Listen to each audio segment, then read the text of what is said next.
영어를 한글로 바꿔서 그냥 플로우 가격과 수요량이 서로 반비례, 반대 방향.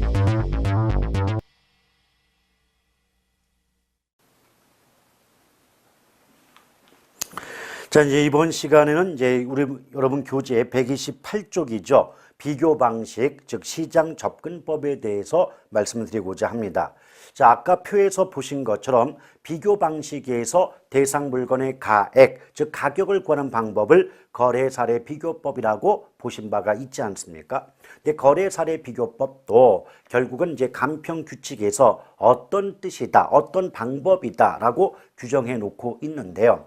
그 첫 번째 의의를 보시면 간평 규칙의 규정이 나와 있습니다. 그래서 거래 사례 비교법이라 하면 대상 물건과 가치 형성 요인이 같거나 비슷한 물건의 거래 사례와 비교하여 대상 물건의 현황에 맞게 사정 보정, 시점 수정, 가치 형성 요인 비교 등의 과정을 거쳐 대상 물건의 가액을 산정하는 감정평가 방법을 말한다 라고 규정하고 있다는 거죠. 근데 거기 보면 뭐 사정 보정, 시점 수정, 가치 형성 요인 비교 등의 과정을 거친다 하지 않았습니까? 그렇다면 그런 내용들을 우리가 살펴보셔야 되는데요. 근데 그 내용을 따져보기 전에 거래 사례 비교법의 구조는 이런 거예요.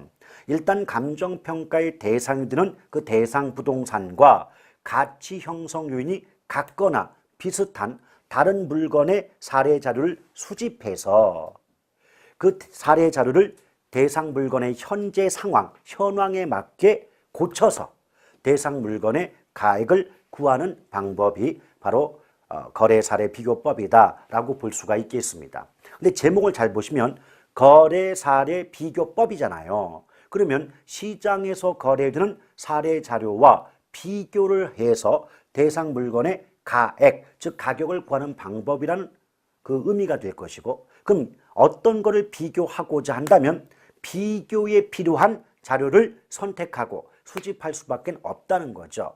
그래서 거래 사례 비교법의 구조는 3단계인데요. 첫째는 비교에 필요한 사례 자료를 수집해야 됩니다.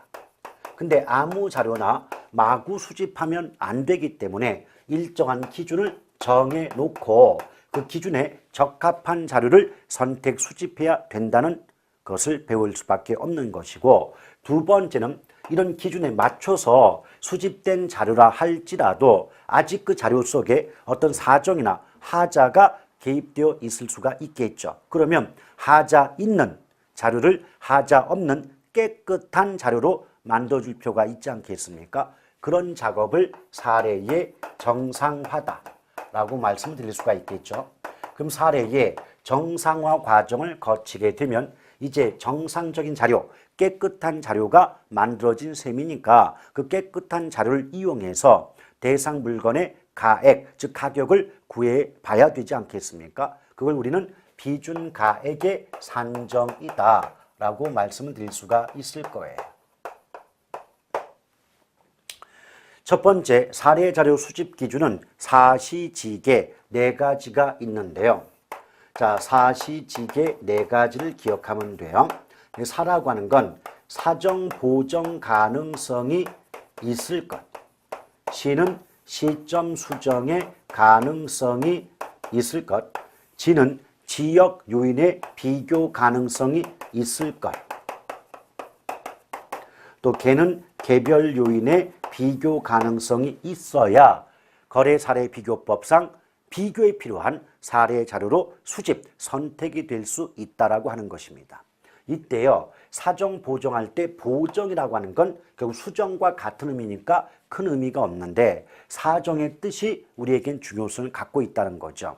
사정이라고 하는 것은 정상적인 거래, 정상적인 거래를 방해하는, 즉 저해하는 여러 가지 요소, 요인들을 우리는 사정이다라고 볼 수가 있겠어요. 단적인 예로 말이죠. 우리가 왜 부동산 시장론을 배우거나 할 때 부동산 거래 과정에서는 특수한 사정이나 또는 어떤 그 동기가 개입될 여지가 높다, 크다 이렇게 배운 바가 있거든요. 근데 특수한 사정이란 말 자체가 정상적인 거래를 방해하는, 저해하는 여러 가지 요소들, 요인들을 묶어서 지칭하는 표현이라는 점을 기억할 필요가 있을 겁니다. 자, 단적인 예로 말이죠. A라는 주택이 있어요. 근데 A라는 주택을 정상적인 거래를 통한다면 2억에 팔아먹을 수 있었는데 하필이면 매수자, 즉 거래 당사자 중 일방인 매수자 사는 쪽이 나와 가까운 친척이었다. 좀 가까운 친구였다면 생판 모르는 남과 거래할 때보다는 아무래도 좀 싼 값에 거래가 이루어지는 경향이 있지 않습니까? 그렇죠. 그렇다면 그 친구와의 거래, 친척 간의 거래라는 그 자체가 정상적인 거래를 방해하는 요인, 즉 사정에 해당이 된다는 거죠. 따라서 어떤 거래 사례 자료가 그런 정상적인 거래를 저해하는 요소, 즉 사정이 개입되어 있다는 자료라면 그런 사정이 없는 상태로 만들어줄 수 있어야만, 즉 사정 보정이 가능해야만 거래 사례 비교법상 사례 자료로 수집될 수가 있다. 이런 의미를 담고 있는 겁니다. 아시겠죠? 그런데 이런 사정 보정에 있어서는 말이죠. 처음부터 어떤 사정도 개입되지 않은 깨끗한 정상적인 사례 자료라면 처음부터 사정이 개입되어 있지 않은 자료니까 당연히 사정 보정할 필요가 없는 것이겠죠. 오케이? 그래서 이걸 문장으로 만들면 정상적인 거래 사례인 경우에는 사정 보정은 불필요하다. 이런 식의 문장 표현이 나올 수가 있게 됩니다. 아시겠죠? 자, 두 번째, 시점 수정 가능성이 있을 것. 자, 시점 수정이라고 하는 것은 거래 시점의 사례 부동산 가격을 기준 시점 현재의 사례 부동산 가격으로 수정, 바꿔주는 작업을 시점 수정한다. 이렇게 말을 하거든요. 이게 무슨 의미냐면, 자, 단적인 예로 여기 어떤 아파트가 있어요. 자, 이 아파트가 곰돌이 아파트래요. 이 곰돌이 아파트가 2014년 1월 1일 날 2억의 거래가 된 자료랍니다. 그런데 기준 시점, 자, 기준 시점 아까도 말씀을 드렸습니다. 기준 시점이라 하면 감정평가의 기준이 되는 날짜를 기준 시점이라고 합니다. 근데 기준 시점이 2015년 1월 1일인데 2014년 1월 1일, 즉 1년 전에 2억에 거래되고 있었던 이 곰돌이 아파트가 1년 후인 2015년 1월 1일 현재는 3억에 거래되고 있다면 거래가 이루어진 날짜를 거래 시점이라고 한다라고 이미 앞서 언급한 바가 있지 않습니까? 그렇다면 이 곰돌이 아파트의 거래 시점의 사례 가격은 2억이었는데 기준 시점 현재 가격은 3억이라면 2억 가던 게 3억으로 바뀌었잖아요. 그럼 여전히 이 자료는 2억으로 봐야 됩니까? 3억으로 값을 바꿔줘야 됩니까? 3억으로 값을 바꿔줘야 될 거 아니에요. 이런 작업을 시점 수정한다 그래요. 다시 한번 거래 시점의 사례 부동산 가격을 기준 시점 현재의 사례 부동산 가격으로 수정하는 작업을 시점 수정한다라고 말을 한다는 거죠. 따라서 시점 수정할 수 있어야만 거래 사례 비교법상 사례 자료로 수집, 선택이 될 수가 있다는 점을 기억할 필요가 있는 겁니다. 아시겠죠? 근데 만약에 뭐 거래 시점이라든지 거래 시점을 모른다. 언제 거래된지를 모른다. 이러면 시점 수정을 할 수가 없기 때문에 그런 자료는 사례 자료로 선택될 수가 없다는 거죠. 그런데 만약에 이런 경우 있잖아요. 거래 시점에도 2억이었고 기준 시점에도 이 곰돌이 아파트 가격이 2억에 거래되고 있다면 비록 거래 시점과 기준 시점이 상이하다, 다르다 할지라도 가격의 변화가 없다면 굳이 시점 수정할 필요가 있어요, 없어요? 없다는 거죠. 왜냐? 시점 수정은요, 가격의 변동이 전제된 거예요. 가격이 변한다면 변동한 가격으로 바꿔줘야 되지 않겠니? 이 개념이 시점 수정인데 그 가격의 변화 자체가 없다면 시점 수정할 필요도 없게 되는 겁니다. 아시겠죠? 자, 그 다음 지역 요인의 비교 및 개별 요인의 비교 가능성이 있어야 한다는 겁니다. 이때 지역 요인의 비교 가능성은요, 우리 앞서서 부동산 가치 형성 요인을 배울 때 일반 요인, 지역 요인, 개별 요인 이렇게 구분한 적이 있어요. 바로 그 가치 형성 요인 중 지역 요인을 비교할 수 있어야 거래 사례 비교법상 사례 자료로 수집이 될 수가 있다는 의미가 돼요. 오케이? 근데 지역 요인의 비교 가능성은 지역적인 요인이 같거나 비슷해야 비교가 될 수 있는 거 아니겠습니까? 그렇죠. 그런데 우리 이거 한번 생각해 봐요. 인근 지역이란 말이 있거든요. 인근 지역. 아까 그 전 시간에 지역 분석할 때 인근 지역, 유사 지역 이런 부분을 빼놓고 수업을 했는데요. 인근 지역의 의미가 뭐냐면 감정평가의 대상 부동산, 즉 감정평가의 대상 물건이 속해 있는 지역을 인근 지역이다 이렇게 말을 하거든요. 물론 인근 지역이 행정구역과 완벽히 일치하는 개념은 아니지만 이해를 돕고자 어떤 고시학원 건물이 감정평가의 대상 부동산인데 그 고시학원 건물이 서울특별시 대방동에 위치해 있다면 그 대방동 일대가 인근 지역이라고 볼 수가 있는 겁니다. 오케이? 근데 인근 지역은요, 그 대상 부동산이 속해 있는 지역이다 보니까 그 대상 부동산과 그 인근 지역 내의 다른 부동산들은 지역적 요인은 같다는 거예요. 그럼 지역적 요인이 완벽히 같으면 굳이 같은 걸 비교할 필요까지는 없다는 거죠. 그래서 나오는 말이 뭐냐면 대상 부동산이 속해 있는 인근 지역에서 수집된 사례 자료는 지역적 요인이 대상 부동산과 완벽히 같기 때문에 별도로 지역 요인의 비교 과정은 불필요하다. 이런 식의 말이 나올 수가 있는 겁니다. 자, 그 다음 개별 요인의 비교 가능성이 있어야 된다. 개별 요인의 비교 가능성은 쉽게 말하면 물건끼리 비슷해야 비교가 되지 않냔 말이에요. 예컨대 감정평가의 대상이 되는 그 부동산은 철근 시멘트 건물이다. 그런데 비교하기 위해 수집된 사례 부동산은 나무로 만든 목조 건물이라면 한쪽은 철근 시멘트 건물인데 한쪽은 나무로 만든 목조 건물이라는 경우에는 어때요? 물건 자체가 다르거든요. 물건 자체가 다르면 비교할 수가 없지 않느냐. 이런 경우가 개별 요인의 비교 가능성이 있어야 거래 사례 비교법상 사례 자료로 수집 선택될 수가 있다라고 말할 수 있는 겁니다. 아시겠죠? 자, 이것이 이제 사례 자료 수집의 기준 4가지였거든요. 자, 그러면 이러한 기준을 가지고 어떤 자료가 선택이 되고 수집이 됐다라고 하더라도 그 자료 속에 아직은 하자가 있을 수가 있죠. 어떤 하자가 있어요? 사정이 개입되어 있다면 사정이 개입된 자료는 하자가 있는 거죠. 또 가격의 변동이 있다면 시점 수정을 해줘야 되겠죠. 그러면 그 정상적이지 못한 깨끗하지 못한 자료를 깨끗한 자료로 만들어줄 필요가 있겠죠. 이걸 우리는 사례의 정상화다라고 볼 수가 있겠습니다. 그럼 사례의 정상화 또는 사례 자료의 정상화라고 말할 때 사정이 개입되어 있다면 사정 보정, 그런 사정이 없는 상태로 만들어줘야 되겠고 가격의 변화가 있다면 시점 수정해줘야 되는 것이고 오케이?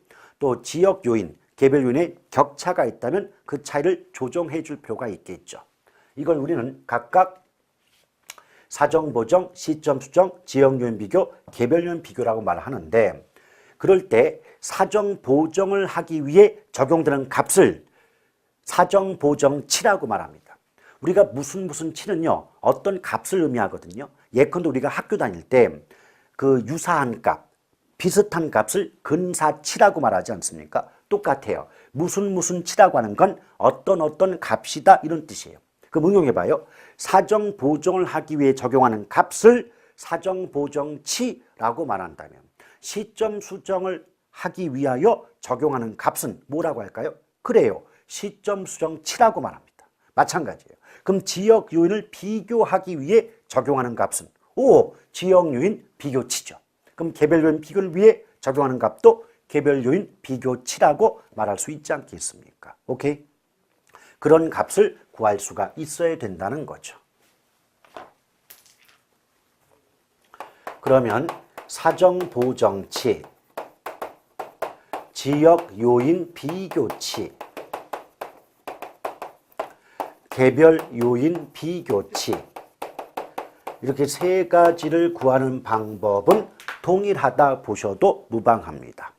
반면에 시점 수정치를 구하는 방법만 좀 차이가 날 수가 있는데요. 이때 사정 보정치부터 개별 요인 비교치까지를 구하는 방법은 물론 평점법이란 것이 있고요. 또 다른 방법이 한 가지 더 있습니다만은 보통은 얘네 세 가지를 구하는 방법은 사례 부동산 분의 대상 부동산으로 그 값을 구할 수가 있고요. 기준값은 100분의 100입니다.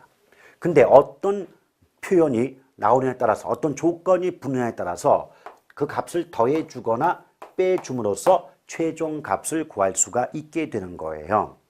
예컨대 무엇이 유리하다, 우월하다, 보다 고가로 거래되어 있다, 우세하다 이런 말이 붙으면 그 앞에 나온 값만큼 더해 주시고요. 무엇이 불리하다 또는 열등하다, 저가로 거래되었다 또는 열세에 있다 그러면 앞에 나온 숫자 값만큼 빼줌으로써 그 최종 값을 구할 수가 있게 된다는 겁니다. 근데 이 경우에 시점 수정치만 구하는 방법이 좀 다른데요. 시점 수정치는 크게 지수법과 변동률법으로 나누어 볼 수가 있다는 거예요. 이 경우에 지수법은요. 지수법은 값을 구하는 공식 자체가 거래 시점의 지수분의 기준 시점의 지수로 그 값을 구할 수가 있어요. 이때 지수는요, 그 출제하는 분에 따라서 가격 지수라고 나올 때도 있고 물가 지수라고 나올 때도 있지만 그건 크게 신경 쓸 부분이 아니에요. 핵심은 거래 시점의 값과 기준 시점의 값을 비교하는 게 핵심이 됩니다. 예컨대 거래 시점의 물가 지수가 100이고 기준 시점의 물가 지수가 120이면 이 100분의 120이 지수법으로 구한 시점 수정치 값이 돼요. 그리고 이걸 약분해서 1.2라고 말해도 상관이 없다는 거죠.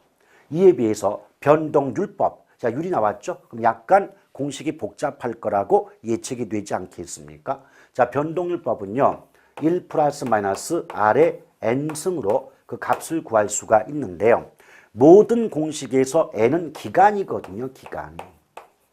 그리고 R은 무슨 율인데 변동률법이니까 변동률이 되겠죠.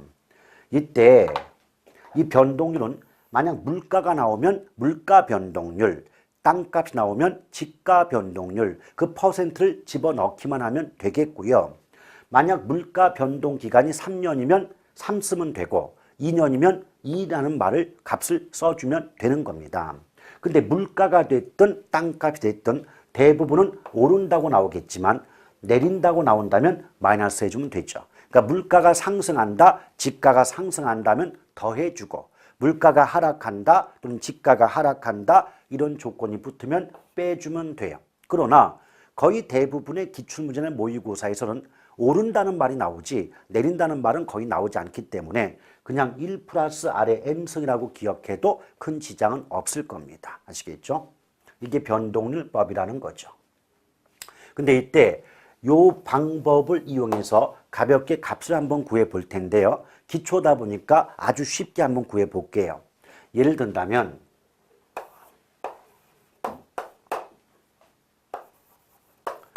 대상 부동산은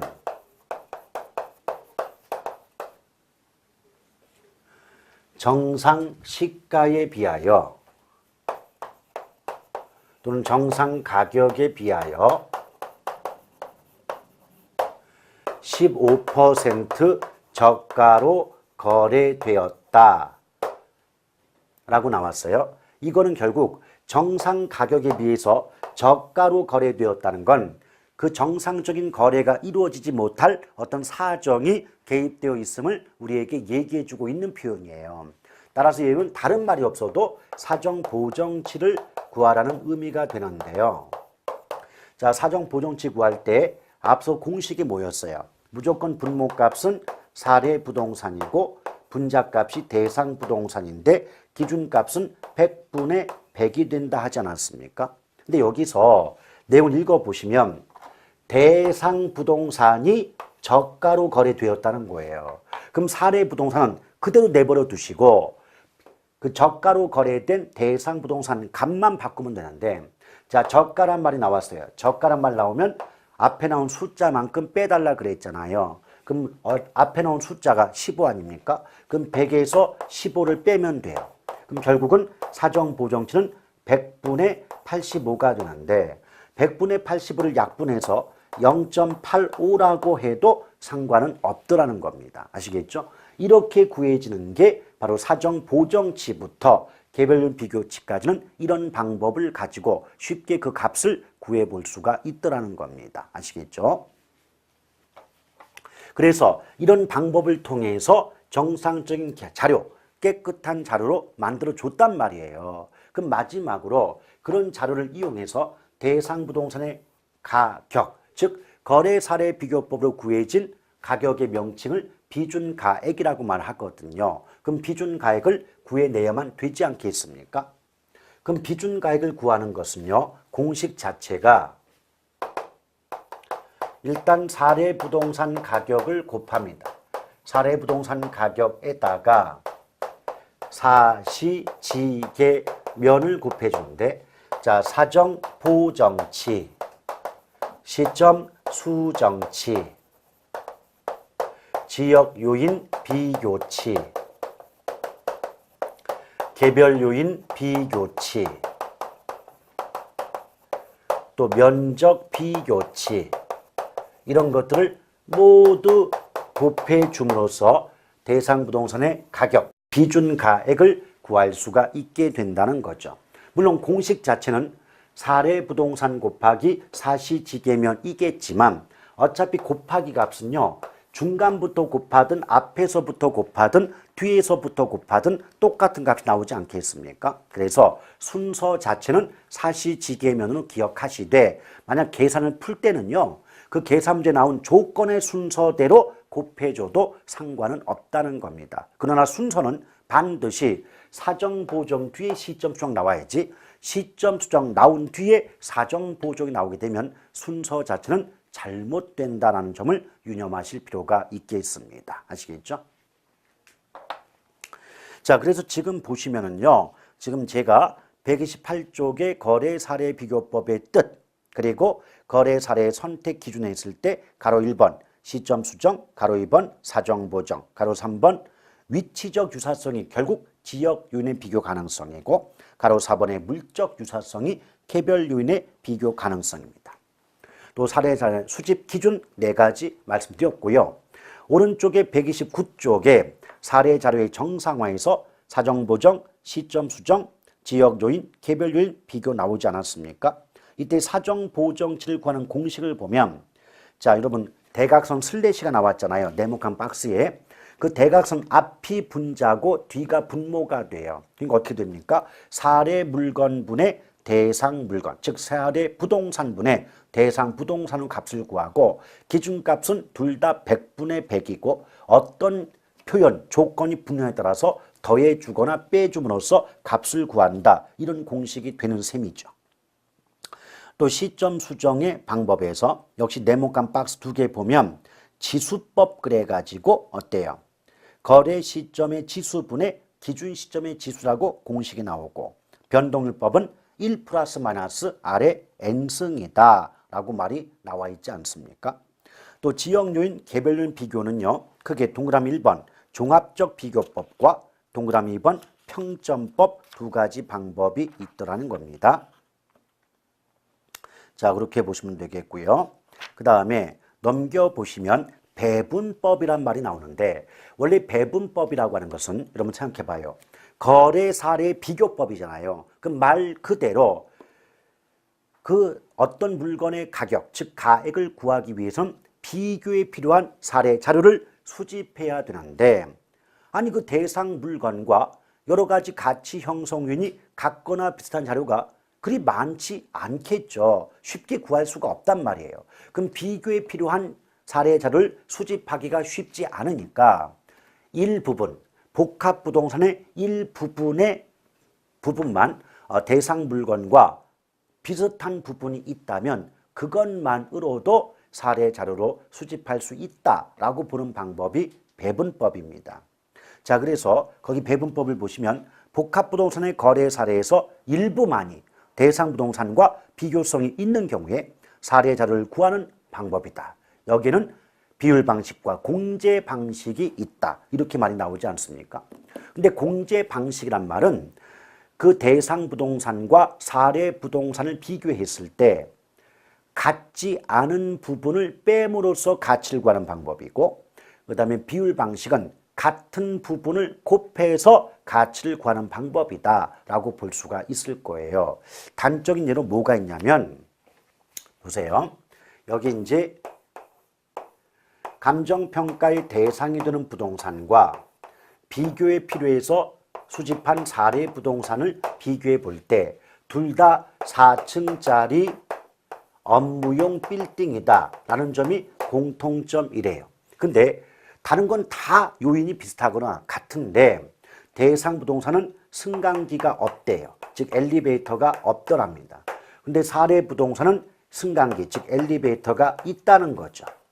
그럼 승강기 부분이 예컨대 1억만큼의 가치가 있다고 볼 때 이 승강기가 있는 엘리베이터를 갖춘 사례 부동산, 사례 건물의 가치가 예컨대 10억이라면 지금 사례와 대상 부동산 비교해 볼 때 승강기가 있느냐 없느냐의 차이밖에 없다면 같지 않은 부분의 가치, 승강기 부분의 가치를 빼주게 됨으로써 아하, 승강기가 없는, 엘리베이터가 없는 대상 부동산의 값어치는 9억에 해당이 되겠구나.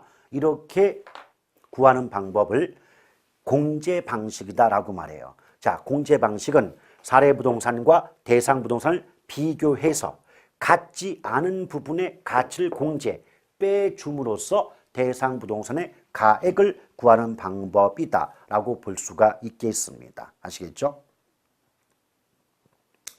자, 그렇게 보시면 되겠고요. 그 다음에 그 반대로 비율 방식은 같은 유형의 부분의 가치를 비율, 곱해서 대상 부동산의 가액, 즉 가격을 구하는 방법이다 라고 개념을 잡고 계시면 되겠습니다. 다행스럽게도 배분법은 그리 자주 나오는 말도 아닐 것이고 또 배분법이 포함된 계산 문제는 실제로 나온다더라도 거의 쉽게 구하는 경우가 나타나지 않습니다. 즉 다시 말하면 배분법을 이용한 계산 문제가 현장에서 실제 문제를 접하는 그 현장에서 출제가 된다면 제한된 시간 내에 그 계산을 풀어낼 경우는 거의 없다고 봐도 무방하거든요. 그렇기 때문에 배분법에 굳이 매몰되거나 현혹될 필요까지는 없고 다만 배분법의 뜻이나 배분법에는 공제 방식과 비율 방식 두 가지가 있다. 이런 정도만 가볍게 알아두시면 그걸로 족한 부분입니다. 자, 이렇게 해서 거래 사례 비교법에 대한 설명을 마무리 지었고 그 아래에 보면 임대 사례 비교법이 나오지 않습니까? 근데 임대 사례 비교법은 비교 방식에서 임대료, 즉 임료를 구하는 방법을 임대 사례 비교법이라고 말합니다. 근데 그 내용 구조는요, 앞서 보셨던 거래 사례 비교법의 구조와 완벽히 일치한다는 거죠. 그러니 임대 사례 비교법은 임료를 구한다. 거래 사례 비교법은 가액, 즉 가격을 구한다. 이 차이밖에 없고 나머지 구조는 거의 같다고 보셔도 됩니다. 그러니 임대 사례 분석법의 구조도요, 임대 사례 비교법이니까 사례 자료, 임대 사례 자료를 수집해야 돼요. 그럼 자료 수집에 기준이 있겠죠. 거기에도 사시지계가 그대로 들어갑니다. 그래서 사정 보정, 시점 수정, 또 지역 요인, 개별 요인의 비교 가능성이 있어야 된다는 말이 그대로 붙는 것이고요. 오케이? 그리고 사례의 정상화 과정을 거쳐서 대상 부동산의 임대료를 구해야 되는데 그 임대 사례 비교법으로 구해진 임료, 즉 임대료 값을 우리는 비준 임대료다 말할 수가 있게 되는 겁니다. 그래서 거기 임대 사례 비교법의 의의를 보니까 어때요?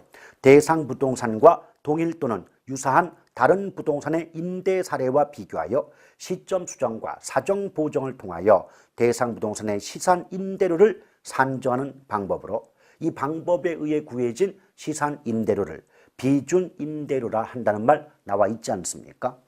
또 임대 사례의 선택 기준을 보니까 어떻게 돼요? 얘네들은 첫 번째 줄 선택 기준은 거래 사례 비교법과 동일하단 말 나와 있죠. 거기에 계약 조건 및 내용의 유사성이라는 조건 하나가 추가만 된다면 거래 사례 비교법의 조건과 동일하다라고 볼 수가 있겠고요. 또한 세 번째 줄에 보면 실질 임대료를 기준으로 임대료를 구한다는 점 아울러 기억할 필요가 있겠습니다. 자, 이것이 임대사례 비교법이었는데요. 실제로는요, 감정평가 3방식의 문제는 가격, 즉 가액을 구하는 방법이 위주로 나오고 임대료 구하는 방법은 원가 방식상 적산법을 제외하고는 임대사례 비교법이나 수익분석법 등은 거의 나오지 않고 나온다 할지라도 뭐 공식의 내용에 어떤 것들이 있니? 이런 가벼운 내용이 물어보는 거지 구체적으로 어려운 그 이론적인 내용을 물어보지는 않는다는 거죠. 자, 그래서 거래 사례 비교법에 대한 수업을 마무리 짓고요. 다음 시간에는 수익 방식으로 이어가도록 하겠습니다.